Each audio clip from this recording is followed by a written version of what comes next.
Lecture 9, Cellular Respiration, Part 2. So during the last lecture, we introduced cellular respiration, which is how cells harvest chemical energy, how they turn glucose and oxygen into carbon dioxide, water, ATP, the energy of the cell, and heat. In this lecture, we're going to get into the steps of cellular respiration. So how we are turning glucose and oxygen specifically into ATP. So during this lecture, we're going to really be focused on the steps that it takes for cellular respiration to produce energy in the form of ATP. So let's get started. The stages of cellular respiration. I'm going to give you a table that you can fill in that is hopefully going to help make all of this clear, because there are 3 steps we're going to be talking about. Each of these steps or each of these stages is going to have quite a bit going on. They're going to be producing different amounts of ATP. Try to keep track of where each of these stages are happening, what the reactants are, what the products are, if oxygen's required, and how much ATP is being produced at each stage. So cellular respiration occurs in 3 main stages. The first stage is called glycolysis. The second stage is pyruvate oxidation and the citric acid cycle. And the third stage is oxidative phosphorylation. Now take a look at stage 2 where it says citric acid cycle. Sometimes this is also referred to as the Krebs cycle, K-R-E-B-S, Krebs cycle. They're the same thing. I'm going to call it the citric acid cycle because I have a really cute meme about the citric acid cycle that I'm going to use later. But just in case you hear Krebs cycle, it's the same thing as the citric acid cycle. So 3 main stages of cellular respiration. We're going to break each of those down so you know what's happening. And again, during each of those stages, try to figure out where it's happening, if it requires oxygen, what the reactants are, what the products are, and how much ATP is being produced for each of these stages. That's what I want you to get out of this lecture. And again, I'll give you a table that you should already have it by the time you're watching this lecture that you can fill out as you go along. So stage 1, a quick view of glycolysis. Glycolysis occurs in the cytosol. Glycolysis is what begins cellular respiration. And in glycolysis, we are going to break down glucose. So glucose is our reactant. And we are going to turn it into 2 molecules of a 3-carbon compound called pyruvate. So our product of glycolysis is pyruvate. Stage 2, pyruvate oxidation. Ooh, pyruvate, remember glycolysis, that first stage made pyruvate? Well, now in stage 2, we're doing something with it. So we're going to be oxidating pyruvate and performing the citric acid cycle, AKA the Krebs cycle. Stage 2 takes place in the mitochondria. We're going to oxidize pyruvate to a 2-carbon compound. Remember, pyruvate was a 3-carbon compound. Well, here we're going to turn it into a 2-carbon compound. And we're going to supply the 3rd stage of cellular respiration with electrons. During the citric acid cycle, the cell makes a small amount of ATP. It kind of varies, but it doesn't make very much. And then stage 3 is oxidative phosphorylation. So a quick look at oxidative phosphorylation. NADH, that electron carrier that we talked about in the first lecture, along with something called FADH2, are going to work together to shuttle electrons to an electron transport chain that is embedded in the inner mitochondrial membrane. Most of the ATP produced by the process of cellular respiration is generated in this third stage. This third stage is going to use the energy released by the downhill fall of electrons from NADH and FADH2. Remember, it's going downhill to oxygen to phosphorylate ADP. So ATP will turn into ADP. So the most important part of this is at stage 3, oxidative phosphorylation, which is happening in the inner mitochondrial membrane. This third stage is where most of the production of ATP happens. So we're going to talk specifically about that in just a minute. But this third stage is where most of the ATP, most of the energy is being produced during cellular respiration. Also during stage 3, as the electron transport chain passes electrons down the energy hill, it's going to pump hydrogen ions across the inner mitochondrial membrane into the narrow intermembrane space. This is going to produce a concentration gradient of hydrogen across the membrane. In chemiosmosis, the potential energy of this concentration gradient is used to make ATP. So we have a concentration gradient going on. We have a large collection of hydrogens and a smaller collection, and that's going to fuel this production of ATP. All right, so take a look here on the left. We have our first stage glycolysis, which is happening in the cytosol. It's going to make a couple of ATP. Everything else, all these products, is going to be moved into the mitochondria, which is where the rest of cellular respiration is taking place, into pyruvate oxidation. The products from our pyruvate oxidation are going to go into the citric acid cycle. The citric acid cycle is going to produce maybe a couple of ATP, not very many. It's going to be pumping electrons into the electron transport chain. NADH and FADH2 are going to be moving those electrons into oxidative phosphorylation, which is the third stage where most of our ATP production is happening. All right, so stage 1, glycolysis, harvests chemical energy by oxidizing glucose, one of the reactants of cellular respiration. It's going to oxidize glucose to pyruvate. So glucose is going into glycolysis, pyruvate is coming out of glycolysis. So a single molecule of glucose is enzymatically cut in half through a series of steps. 2 molecules of pyruvate are produced.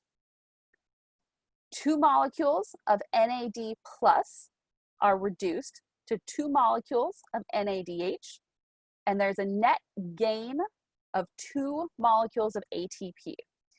So during glycolysis, glucose is cut in half and 2 molecules of pyruvate are produced. And we end up with 2 more ATP molecules than we started with. So here's a look at glycolysis. At the top, we have our reactant glucose. So glucose from food is being put into glycolysis. We have ADP plus turning into 2 ATP. So we're producing 2 ATP. On the other side, we have NAD plus turning into NADH, carrying these 2 electrons. And we're producing 2 pyruvate. So we end up with a net gain of 2 ATP, 2 NADH, this is where our electrons are, and 2 pyruvate at the end of glycolysis. ATP is formed in glycolysis by substrate level phosphorylation. During this time, enzyme transfers a phosphate group, if you remember our phosphate group, from a substrate molecule to ADP, forming ATP. The compounds that form between the initial reactant, glucose, and the final product, pyruvate, are known as intermediates. So there is some stuff going on between glucose and when it's turned into pyruvate. What we call the stuff in between glucose and pyruvate are intermediates. So if you take a look, here we have our enzyme. Remember, it's the shape of the enzyme that determines its function. So here we have our substrate that is binding to the enzyme along with ATP. The enzyme is going to facilitate the transfer of this P over to ADP, and then it's going to release them. So notice here, one of our P's have been taken away from the substrate. So now our product is this shorter chain. The P gets added to ADP, and that turns it into ATP, adenosine diphosphate. So this is a phosphate, this P is a phosphate. Basically what the enzyme is doing is it's taking the phosphate off the end of this chain, transferring it to ADP. Now instead of adenosine diphosphate, since we're adding a phosphate, there's now 3 phosphates, which is ATP, adenosine triphosphate. So glycolysis has 2 main phases. Phase 1 of glycolysis has 4 steps, and steps 1 through 4, we call that the energy investment phase. Energy is actually consumed as 2 ATP molecules are used to energize a glucose molecule, which is then split into 2 smaller sugars. So the important thing here is that during the first phase of glycolysis, in these first 4 steps, we're actually using energy. We're going to be using 2 molecules of ATP. In the second phase, which is steps 5 through 9, this is the energy payoff phase. So during phase 2, 2 NADH molecules are produced for each initial glucose molecule, and 4 ATP molecules are generated.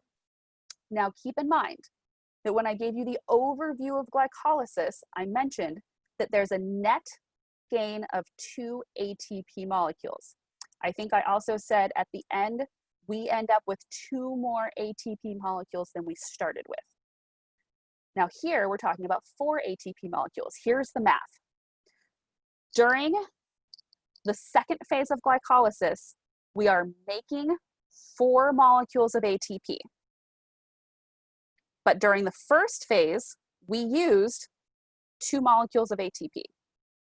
So we end up with a net gain of 2 molecules of ATP. So at the end of glycolysis, we have 2 extra ATP molecules. We use 2 during the first phase, but we make 4 ATP molecules during the second phase of glycolysis. So we make 4, but we've already used 2. So we have a net gain of 2 ATP molecules at the end of glycolysis.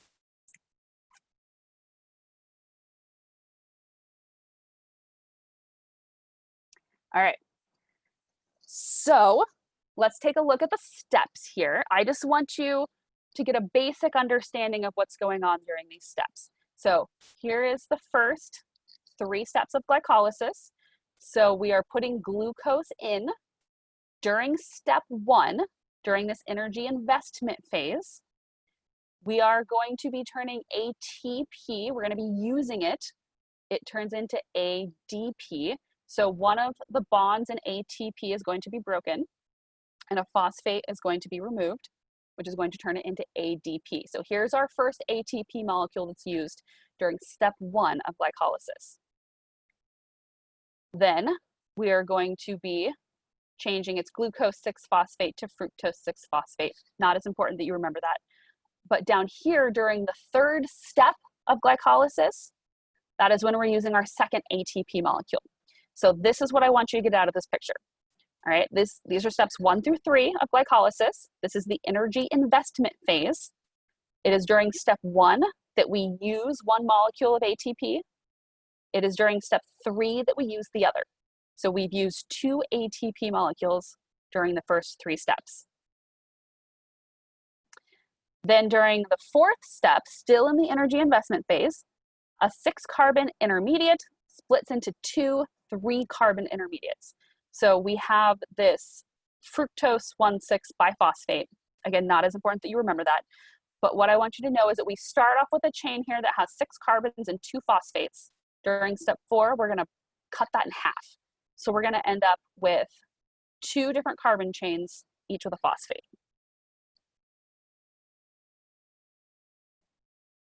All right, so let's move into the second phase of glycolysis. This is the energy payoff phase where we are making ATP.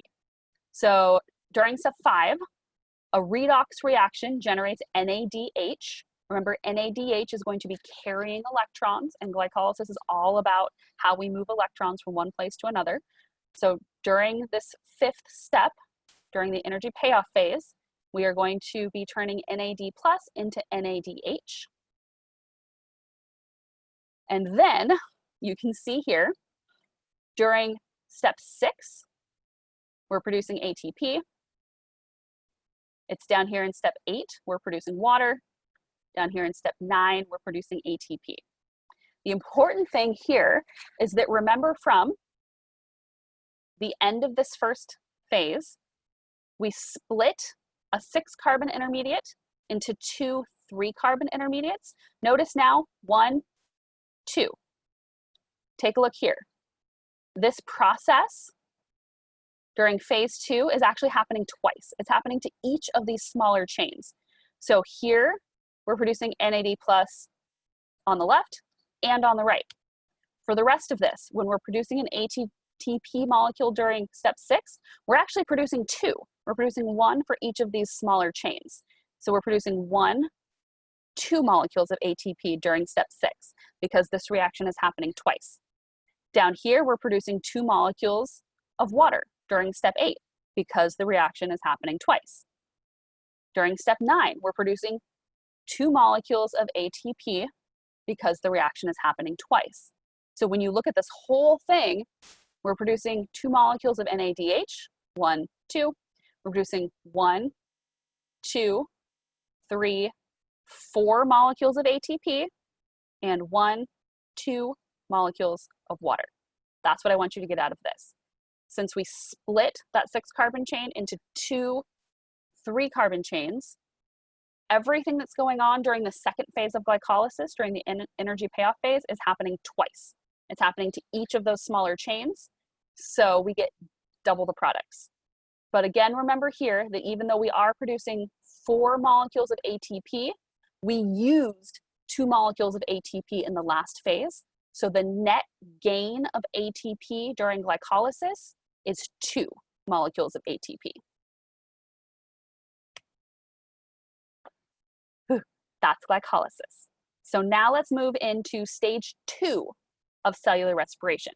This is when pyruvate, because remember that pyruvate is made at the end here. So our very end products, take a look at the very bottom here.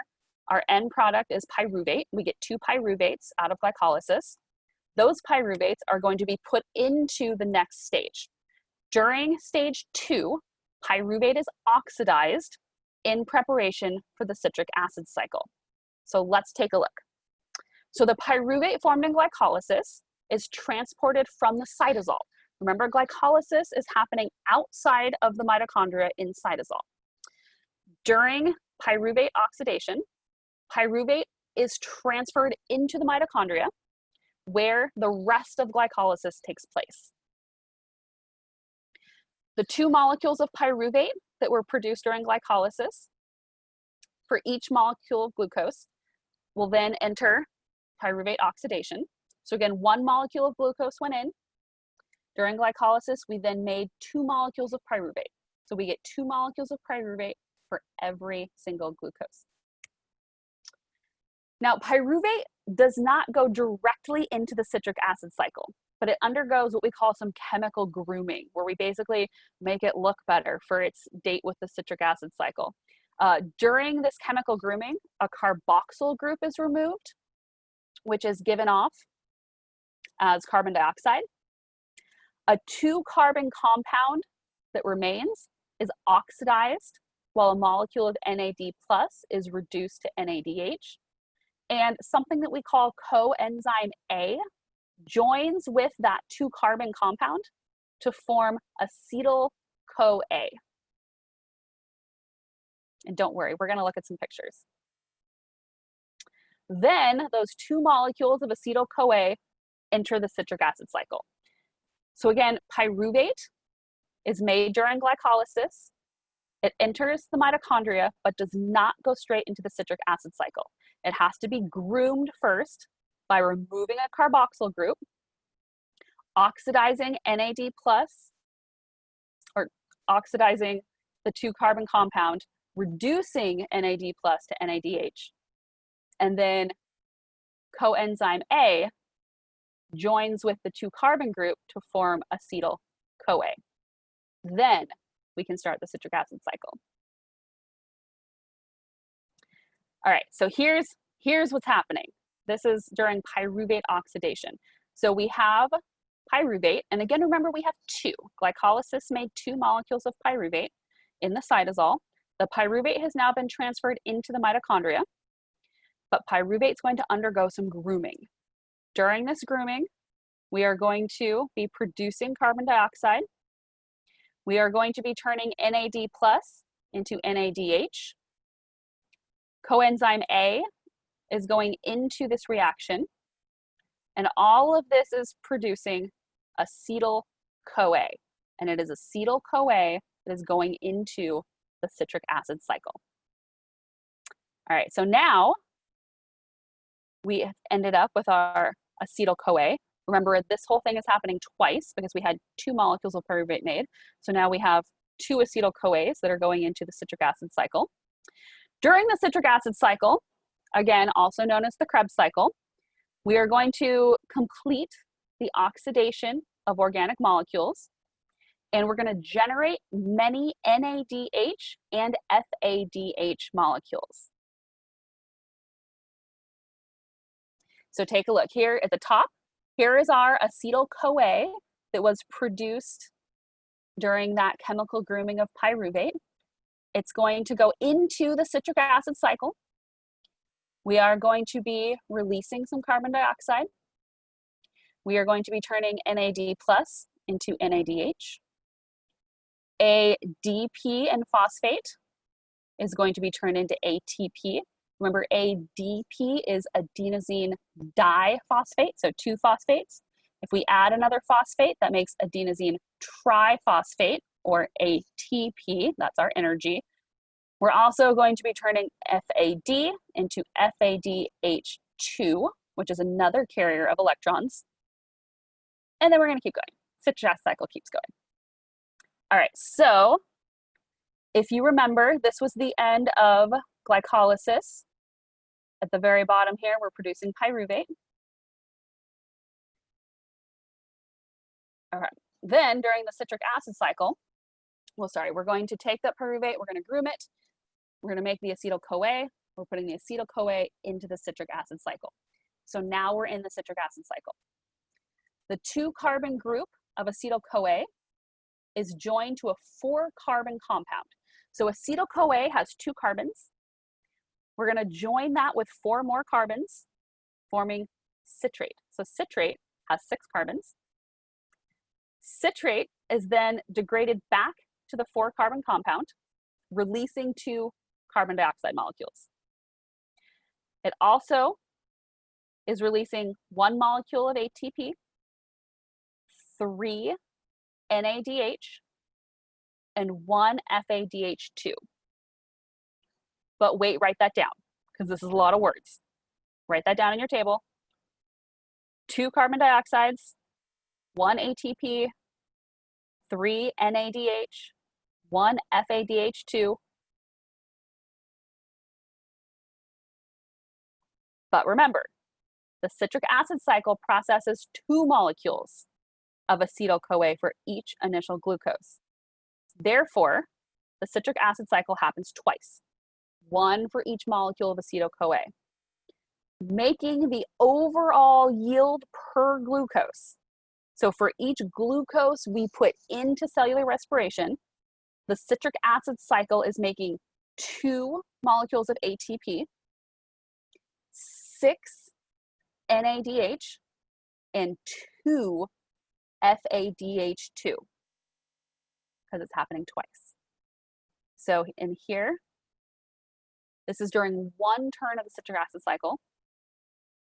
But since we have 2 molecules of acetyl-CoA, the citric acid cycle is happening twice.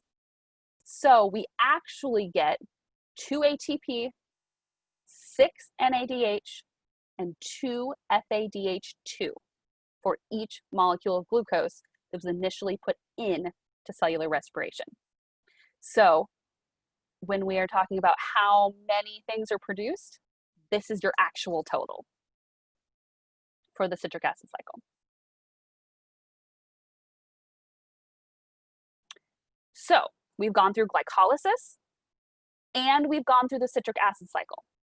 At this point, after these first 2 stages of cellular respiration, we have a net gain of usually 4 molecules of ATP, 10 NADH, and 2 FADH2. So if you're filling out your table, if you add up all of the things from glycolysis and the citric acid cycle, you should now be at a net gain of 4 ATP, 10 NADH, and 2 FADH2. Now to harvest the energy that's banked in NADH and FADH2, remember that energy is banked in the form of electrons, these molecules must shuttle their high energy electrons to an electron transport chain. So here we've made NADH, we've made FADH2. These are both energy carrying molecules. That energy is in the form of electrons. And now, in order to harvest that energy, NADH and FADH2 must shuttle those electrons to an electron transport chain.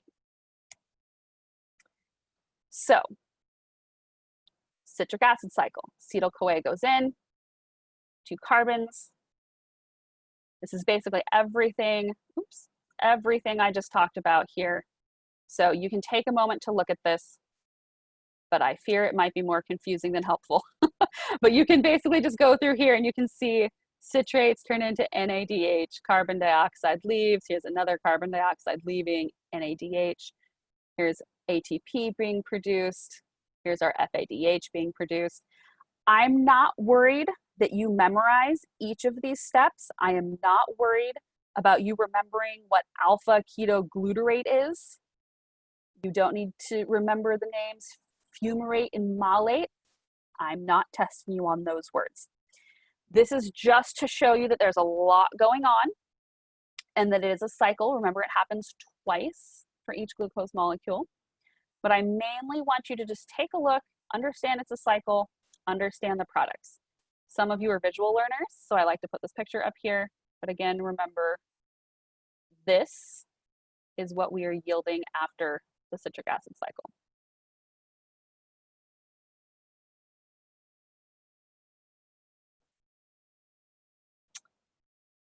All right, so we've talked about glycolysis.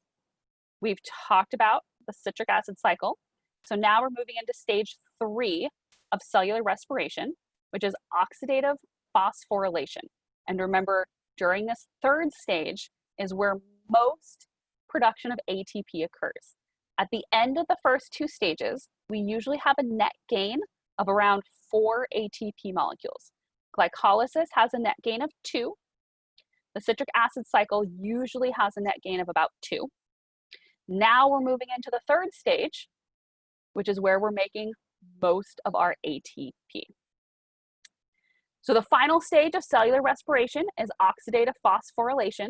This involves electron transport and chemiosmosis and requires an adequate supply of oxygen. So we need a lot of oxygen for this 3rd stage of cellular respiration. The arrangement of electron carriers that are built into a membrane makes it possible to create a hydrogen concentration gradient across that membrane and use the energy of that gradient to drive ATP synthesis. So during one of the last lectures, we talked about how things like to move down their concentration gradient. that's what we're going to be talking about here as it relates to hydrogen. So remember that we produced NADH and FADH2 during the citric acid cycle and some during glycolysis. NADH and FADH2 carry electrons. So NADH and FADH2 are going to travel, or they're going to put their electrons into an electron transport chain, and they're going to move those electrons down to oxygen, the final electron acceptor. Oxygen, which loves electrons, is going to pick up hydrogen and form water. So remember that chemical equation that I gave you? We're still in that little arrow in the middle. This is everything that's going on before we get to the products. So glucose and oxygen go in. Oxygen is picking up the hydrogens and forming water. Energy is released by these redox reactions, and the energy that is released by these redox reactions is used to pump hydrogen from the mitochondrial matrix into the intermembrane space. So the hydrogen here is going to start off in the mitochondrial matrix. We're going to use a redox reaction to move them into the intermembrane space. So now our hydrogen, those electrons, have been transferred to the intermembrane space. In chemiosmosis, hydrogen diffuses back across the inner membrane through what we call ATP synthase complexes, driving the synthesis of ATP. So it's a process known as chemiosmosis that's moving hydrogen across the membrane to create ATP. All right, so let's take a look. So the top, the very, very top is the outer mitochondrial membrane. The next area here is the intermembrane space. Then we have our inner mitochondrial membrane. So you can see some of our phospholipids forming the membrane. There's also proteins embedded into that membrane. And then the mitochondrial matrix is this area down here at the bottom. A couple of important things to note here.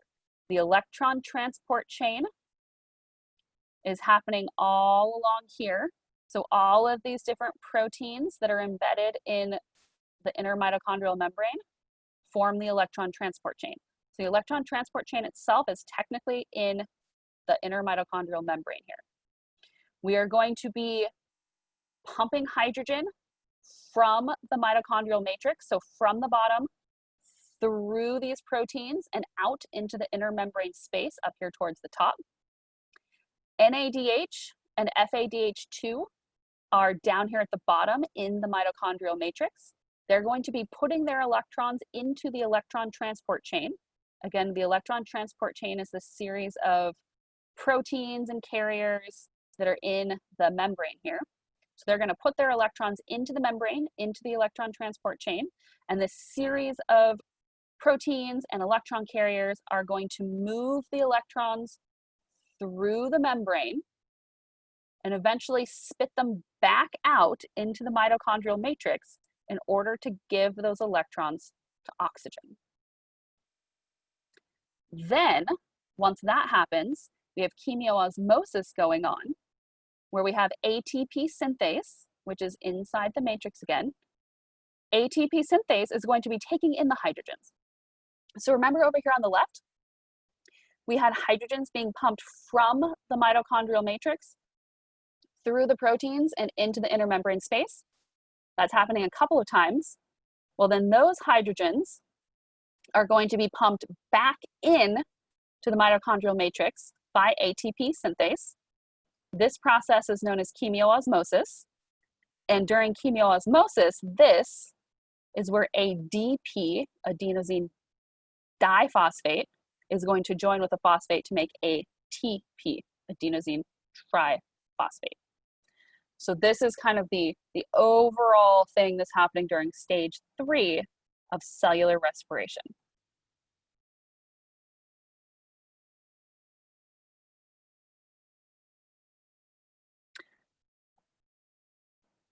All right, so quick review. We put in 1 molecule of glucose to cellular respiration. Each of those molecules of glucose yields many molecules of ATP. It does this in 3 stages: glycolysis, the alteration of pyruvate and the citric acid cycle, that counts as 1 stage, and oxidative phosphorylation. There is a total yield of about 32 ATP molecules per glucose. About 2 are made during glycolysis. It usually is 2 made during glycolysis. About 2 made during the citric acid cycle, so that's 4. The other 28 are coming from this. So NADH, FADH2, putting their electrons into this electron transport chain, series of proteins, series of electron carriers moving the electrons, giving them to oxygen, pumping hydrogens through, then ATP synthase, sucking in the hydrogens, putting them into chemiosmosis, where we're turning ADP into ATP. We're doing this about 28 times, right? We're getting about 28 molecules of ATP during this. So when we add the 2 molecules of ATP from glycolysis to the 2 molecules of ATP during the citric acid cycle and the 28 molecules of ATP from oxidative phosphorylation, we end up with a total yield of about 32 molecules of ATP for every molecule of glucose that we put in to cellular respiration. Now, you'll notice I say about. The number of ATP molecules cannot be stated exactly for several reasons. The NADH that's produced in glycolysis passes its electrons across the mitochondrial membrane to either NAD+ or FAD. Because FADH2 adds its electrons farther along the electron transport chain, it actually contributes less to the hydrogen gradient and it generates less ATP. So if you take a look back here, notice here's our hydrogen concentration gradient. There's a lot more hydrogen outside than there is in here. That's the gradient that we're talking about. And notice here, we've got NADH first and FADH happens second. That's what we're talking about here. So NAD or FADH2 adds electrons after NADH. It contributes less to the hydrogen concentration gradient. So therefore, it generates less ATP. Some of the energy of the hydrogen concentration gradient may be used for work other than ATP production, such as the active transport of pyruvate into the mitochondria. So not everything that's going on is directly making ATP. Sometimes we're going to be moving hydrogen, and that hydrogen is going to be used for something completely different. So again, glycolysis is our first phase of cellular respiration. We have a net gain of about 2 ATP. Remember, this is happening outside of the mitochondria in the cytosol. We're making 2 pyruvate. Those 2 pyruvate are being moved into the mitochondria for pyruvate oxidation. Pyruvate oxidation is going to be grooming the pyruvate, turning it into 2-acetyl-CoA, which goes into the citric acid cycle. Citric acid cycle happens twice, once for each acetyl-CoA, producing about 2 molecules of ATP. Notice up top, we have our electron transport chain. We have our 2 molecules of NADH that are produced during glycolysis. It's going to go into the mitochondria, into the matrix here. We have another 2 molecules of NADH being produced from pyruvate oxidation. They're going to keep moving here. 6 NADH, 2 FADH2. This is all happening in the membrane, electron transport chain. We're going to go into oxidative phosphorylation, which is where we are going to be pumping hydrogen across the membrane. We're going to be putting, or NADH and FADH2 are going to be putting their electrons into the electron transport chain. Chemiosmosis is going to be bringing hydrogen back in. It's going to be taking advantage of that concentration gradient of hydrogen. And because of that concentration gradient of hydrogen, because hydrogen wants to move down its concentration gradient, that fuels the creation of ATP. And that is why oxidative phosphorylation can produce so many molecules of ATP. It's because of that concentration gradient. Hydrogen wants to move, so it makes it easier to do work. So we're able to produce about 28 molecules of ATP during oxidative phosphorylation. If you add those numbers together, we end up with about 32 molecules of ATP from the entire process of cellular respiration. Also remember, we're making carbon dioxide during stage 2, and we're making water during stage 3. So it's during pyruvate oxidation and citric acid cycle that we're creating carbon dioxide, and it's during oxidative phosphorylation that we're creating water. Okay, so that is an overview of cellular respiration. And again, cellular respiration was the aerobic harvesting of energy. So that required oxygen.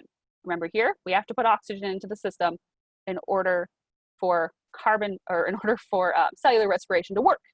But not everything has to use oxygen in order to make energy. If they're using cellular respiration, they do, but not all organisms are doing this process. Not all organisms are using cellular respiration to make all of their energy. Some organisms actually use a form of anaerobic harvesting of energy, which means it does not require oxygen. And this process is known as fermentation. Now, don't worry, fermentation is not this complicated. So if you have followed me up until this point, take a deep breath. Fermentation is easier. Okay, so we're going to briefly cover fermentation to round out the end of this lecture. So we're going to cover the anaerobic harvesting of energy, how some things get energy without using oxygen. So again, fermentation enables cells to produce ATP without the need for oxygen. Fermentation is a way of harvesting chemical energy that does not require oxygen. Now it does use glycolysis. Think about that. What does that mean for glycolysis if it is used in both the anaerobic and aerobic harvesting of energy? It probably means it evolved a long time ago. If you find processes or things that happen in a bunch of different places, it probably means it's an older process or thing. So the fact that we find glycolysis both in anaerobic and aerobic harvesting of energy means that glycolysis has probably been around for a really long time. Fermentation also produces 2 ATP molecules per glucose, and it does reduce NAD plus to NADH. Fermentation also provides an anaerobic path for recycling NADH back to NAD plus. And your muscle cells and certain bacteria can regenerate NAD plus through a type of fermentation known as lactic acid fermentation. During lactic acid fermentation, NADH is oxidized back to NAD plus, and pyruvate is reduced to lactate. So here's how that process works. We put in a glucose molecule. We do glycolysis. During glycolysis, we are producing 2 molecules of ATP. Just like in cellular respiration, we're producing 2 molecules of NADH, where the electrons are. We're using that to produce 2 molecules of pyruvate. This should hopefully sound familiar. Then, during this lactic acid fermentation, we are going to be turning our 2 NADH into 2 NAD plus and 2 molecules of lactate. Lactate is carried by the blood to the liver. It's converted back into pyruvate and oxidized in the mitochondria of liver cells. And the dairy industry uses lactic acid fermentation by bacteria. Bacteria is going to be doing this to make cheese and yogurt. Now you'll notice, take a look what I have in the background of all these pictures. Delicious, delicious things, right? Well, that is because wine, beer, cheese, dairy, that is what is created by fermentation. There's other things too, but the most delicious forms of fermentation create these lovely items, which is why we talk about fermentation, because it makes delicious things that we love. There's other types of microbial fermentation that can turn soybeans into soy sauce, cabbage into sauerkraut, In the baking and winemaking industries have used alcohol fermentation for thousands of years. In this process, in alcohol fermentation, yeast, which is a single-celled fungi, oxidizes NADH back to NAD+. It converts pyruvate into carbon dioxide and ethanol. Ethanol is a form of alcohol. So here is our alcohol fermentation. We put in a molecule of glucose. We're going to do glycolysis, just like we learned about earlier, where we're going to be making 2 ATP. We're going to be making 2 NADH. We're making 2 pyruvate. But now during fermentation, we're making 2 carbon dioxide. We're making NAD+, and we are making 2 ethanol. And again, ethanol is alcohol. It's a type of alcohol. So glycolysis is the same. And I don't think I explicitly stated this earlier, but if you haven't figured it out yet, I will call it out to make sure you get it. Remember, fermentation is anaerobic. We are not requiring oxygen. So if glycolysis is part of fermentation, that means glycolysis does not require oxygen. Another hint that glycolysis is a very, very old process. It's been around for a really long time in evolutionary history. Now, there are what we call obligate anaerobes. So anaerobes do not need oxygen. They actually require conditions that do not have oxygen. So they require anaerobic conditions, conditions without oxygen. They're actually poisoned by oxygen. And these obligate anaerobes, the organisms that cannot live with oxygen, they have to have an anaerobic condition. They usually are found in stagnant ponds and very deep soils. Now, there are some organisms that are what we call facultative anaerobes. That means that they can live in environments with oxygen. They can make ATP by fermentation or by oxidative phosphorylation.